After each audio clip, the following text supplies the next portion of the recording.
अस्सलाम वालेकुम dear viewers. Last time हमने डिस्कस की थी चैप्टर 6 आर्थर बाइजर के सॉल्यूशंस, जो कि हमने पहले 6 डिस्कस किए थे और इसमें हम उसमें प्रॉब्लम नंबर 7 की बात करेंगे। और ये चैप्टर 6 है, हम 1 बाय 1 चैप्टर के साथ इस तरीके से सीक्वेंस वाइज चलते हैं। पहले 6 to 6 और फिर नेक्स्ट 6 इस तरीके से करेंगे और मज़ीद चैप्टर की भी जो भी हैं हम उसके फर्स्ट 6 एंड देन फर्दर करेंगे ताकि हम सब चैप्टर को पैरेलल में ले सकें। तो 7 क्वेश्चन ये है कि compare the angular momentum of a ground state electron in the Bohr model of hydrogen atom with its value in the quantum theory. हमने angular momentum of ground state electron in the Bohr model वो find करना है। In the Bohr model for the ground state orbit of electron in hydrogen atom is lambda is equal to h/mv is equal to 2πr, क्योंकि हमारे पास हमने ये बात की थी कि हमारे पास इंटेग्रल मल्टीपल ऑफ जो वेवलेंथ है हमारे पास इस तरीके से, अगर आप देखें यहाँ पे इस तरीके से हमने ऑर्बिट बनाए थे यहाँ पे कि कितने एक ऑर्बिट के अंदर में हम यहाँ से सही नहीं बना सका, लेकिन ये है कि हमारे पास इस तरीके से आप देख लें कि integral multiple number of waves जो है हमारे पास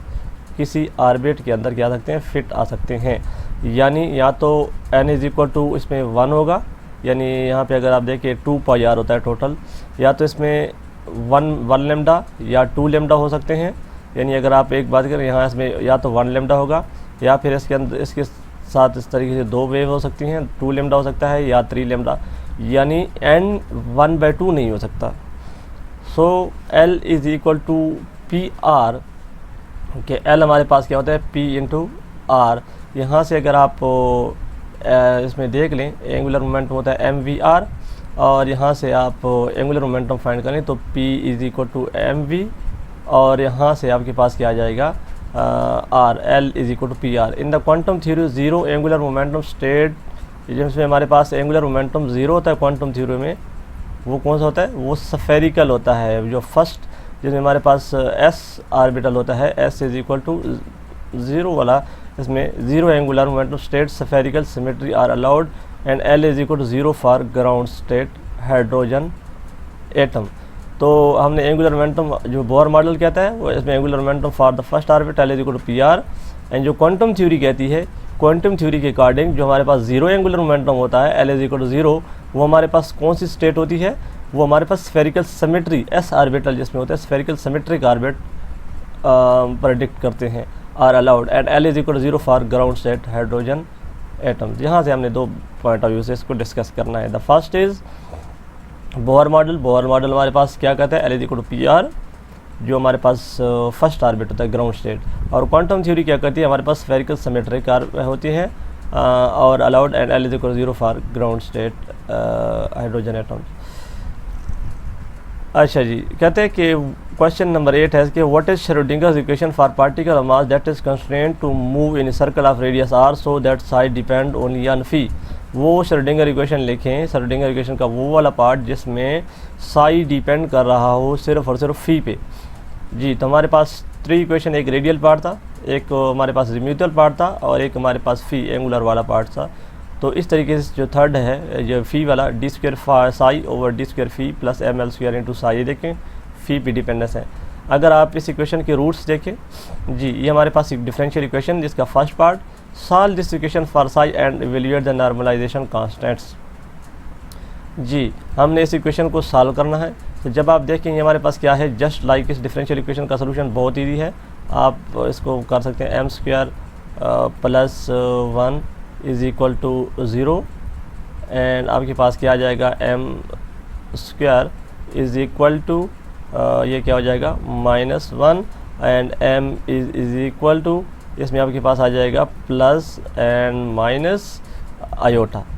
ठीक है, तो यहाँ पे देखिए एक प्लस आयोटा और एक माइनस आयोटा, तो psi is equal to exponential iota m phi और exponential minus iota m phi. जो माइनस वाला है वो हमने रूट्स निकले क्योंकि वो फिजिकली एक्सेप्टेबल नहीं था हमारी रेंज के अंदर, तो हमने एक्सपोनेंशियल आयोटा एम फी, तो ये इसके हमारे पास प्लस आयोटा फी, और ए हमारे पास नॉर्मलाइजेशन कांस्टेंट है जो कि अब हम इवैल्यूएट करते हैं। तो फॉर नॉर्मलाइजेशन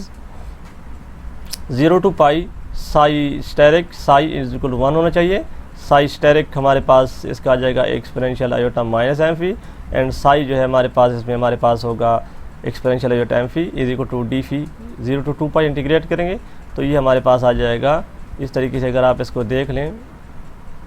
ये ए स्क्वायर, ये ए और ए स्क्वायर बन जाएगा, एक्सपोनेंशियल एरिया टाइम फी ये कैंसिल हो जाएंगे, d phi zero to upper limit इसमें 2 पाई आ जाएगा और ये आपके पास 2 पाई है। ठीक है, यहाँ पर वो कहते हैं साल देखिए and evaluate the normalization constant. ठीक है, ये हमने यहाँ से कर लिया था। अब हमारे पास नॉर्मलाइजेशन कांस्टेंट भी आ गया। इसके बाद जब आप ए की ये वाली वैल्यूज़ किस में पुट करते हैं, ए की वैल्यूज़ इक्वेशन में पुट करें तो आपके पास आ जाएगा 1/√2 पाई एक्सपोनेंशियल एरिया टाइम फी। ये आपके पास नॉर्मलाइज्ड फॉर्म वेव फंक्शन आ गया है। ठीक है जी। थर्ड इसका कुछ पार्ट है कि find the possible energies of the particle, कि आपने possible energy of the particle find करना है। तो अगर आप देखें एनर्जीज़ को, क्योंकि हमारे पास वेव फंक्शन मौजूद है, हमारे पास एनर्जी का ऑपरेटर क्या है, E psi is equal to iota H cut partial psi और पार्शियल टी। अगर कोई वेव फंक्शन मौजूद हमारे पास तो हम इसकी एनर्जी फाइंड कर सकते हैं। अब देखें इसमें हमारे पास साई है, उसमें टाइम डिपेंडेंस नहीं है, तो इट मीन्स कि जब स्फेरिकल जो सिमेट्री वाला वेव पार्ट्स है उसमें हमारे पास कोई टाइम डिपेंडेंस नहीं है। तो energy operator content time dependence its function, energy में हमारे पास ऑपरेटर में टाइम डिपेंडेंस है but its function does not, बल्कि जो हमारा फंक्शन है उसमें तो टाइम डिपेंडेंस नहीं है। So there is no energy associated with this part. ठीक है, तो हमारे पास म्यूचुअल मोशन की इसमें हमारे पास जो ये वाला मोशन है इसमें कोई हमारे पास इसमें एनर्जीज एसोसिएटेड नहीं है। अब वो कहते हैं एंगुलर मोमेंटम के लिए देखें तो जो इसका फोर्थ पार्ट है,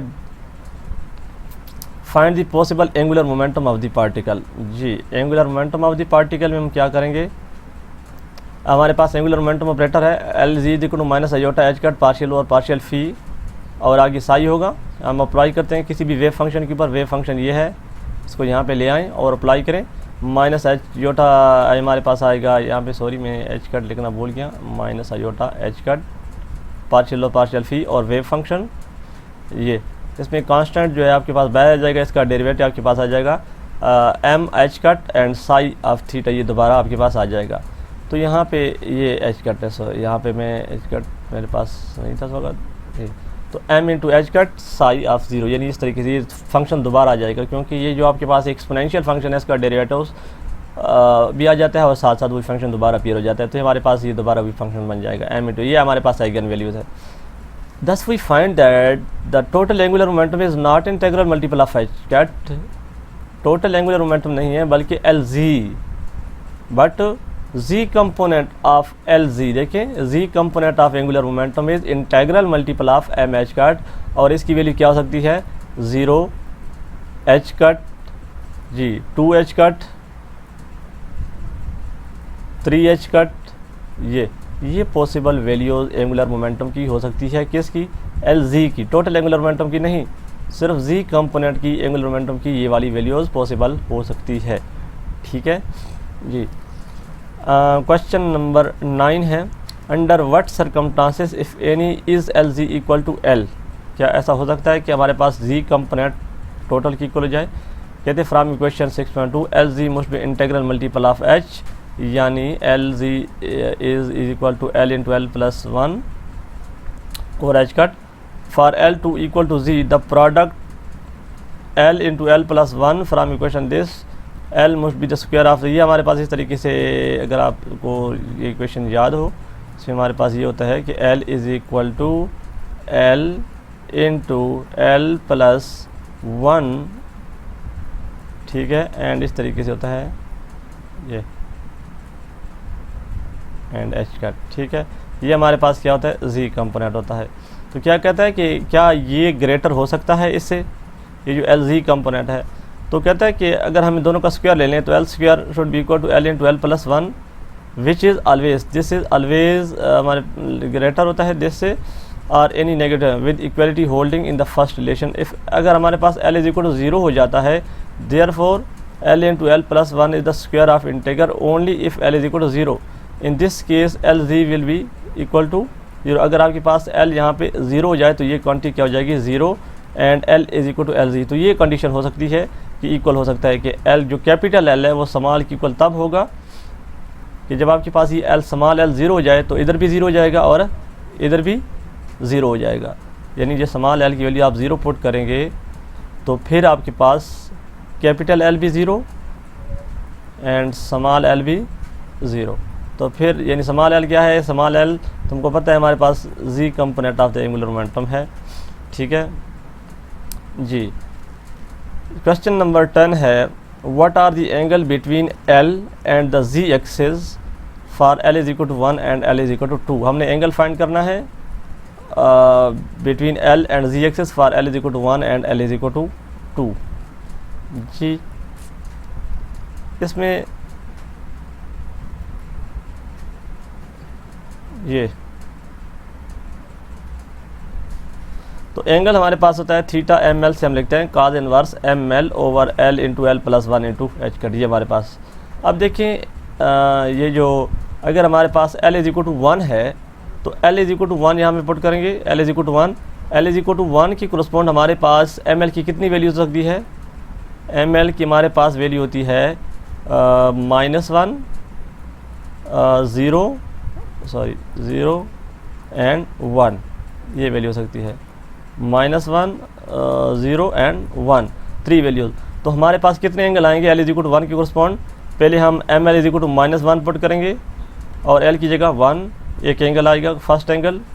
फिर for the second angle we will put 0 in place of M L and L is equal to 1, then we will get second angles, and similarly ML is equal to 1 and L is equal to 1, तो हमारे पास क्या आ जाएगा third angle जी। For this L is equal to 2 जी, फॉर L is equal to 2 हमारे पास कितने एंगल आएंगे, आपको पता है कि हमारे पास ML की वैल्यू क्या होगी -2 -1 0 1 एंड 2। तो कितने देखिए पहले एम एल की वैल्यूज़ -2 पुट करेंगे और एल की वैल्यू क्या पुट करेंगे 2, तो एक एंगल आ जाएगा। फिर एम एल की वैल्यू क्या पुट करेंगे -1 पुट करेंगे और एल की वैल्यू क्या पुट करेंगे 2, फिर यहाँ पे cos इनवर्स इसका ले लेंगे, एक और एंगल आ जाएगा। इस तरीके से आपके पास बहुत सारे यानी जो हमारे पास एंगल है वो कॉरस्पॉन्डिंग एंगल यहाँ से आ जाएंगे जी।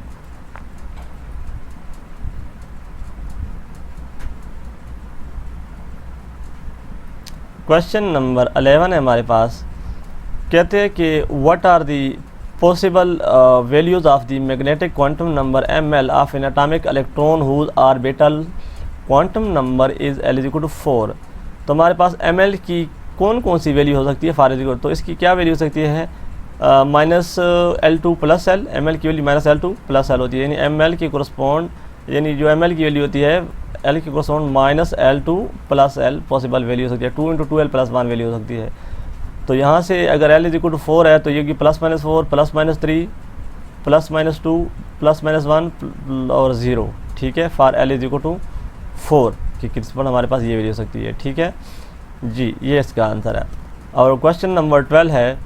कि list the set of the quantum number possible for n is equal to 4 hydrogen atom. हमारे पास n इज इक्वल टू 4 के लिए कितने क्वांटम नंबर रिक्वायर्ड होंगे, तो for n is equal to 4 L की वैल्यू क्या होगी 3 2 1 0,